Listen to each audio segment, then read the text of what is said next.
So hello guys, welcome back to the new tutorial. In this tutorial, we are going to see how to use a measure within a measure in Power BI.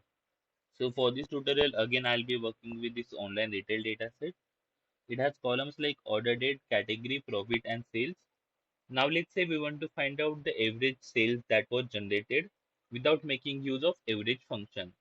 So over here, what we are going to do is we will be working with a normal formula for average, which is sum by total number of entries. So let's see how we can do this. So for that, go to report pane, and first we need to make a measure for total sales. So for that, right click on this online retail, which is basically my data set, and click on new measure.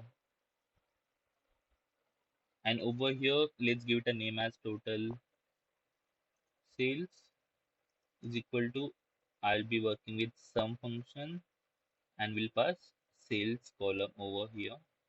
We'll just click on enter.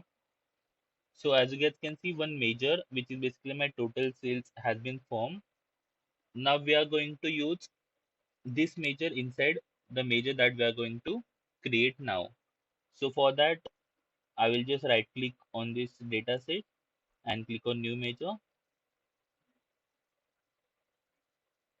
The name is basically average sales is equal to, and the sum we have already formed, which is basically total sales. So I will use total sales divide by the number of rows. So for that, I will be working with count function and we'll pass sales over here.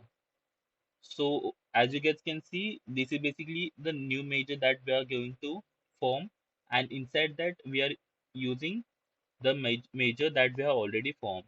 So this is the way of using a measure within a measure in Power BI, and I will just click on enter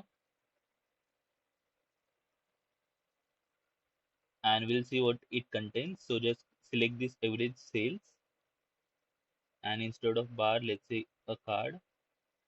So as you guys can see, this is the average sales that was generated in this data set, which is basically 174.23. So in this way, we can make use of measure within a measure in Power BI. Thank you so much for watching this video. Stay tuned for more upcoming videos.